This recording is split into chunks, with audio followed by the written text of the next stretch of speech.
In this video, I'm going to teach you how to tag someone in Microsoft Planner.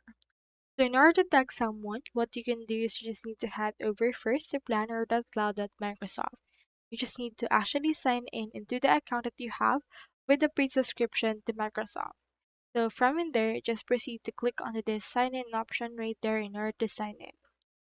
Now in here, this will direct you to the Microsoft page. Just input right here your email, then input your password that you have in order to sign in. Now here is my actual board.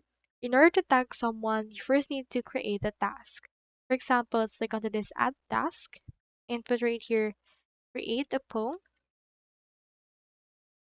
You can set a due date about this, and then assign someone using this. So for this case, you can just click on this assign option right there.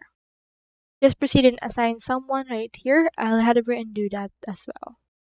As you can see, I have done that right here. So just proceed to click onto this add task option, and then they will be added right there. Now, as you can see, they already been assigned to this task. So what you can do is you can just hover to it. But what will happen if we have an already created task and you want to still assign someone? What you can do is you can click onto this icon right here, which is the same icon for assigning tasks on existing cards. Just head over, click on it, and assign someone.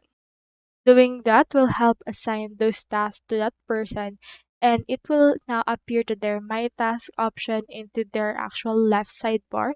And into that case, they can access it and see the tasks that they need to do today as well as on the upcoming days that they have available. So that's all there is today. I hope this video helped you out, and if it did, feel free to like and subscribe.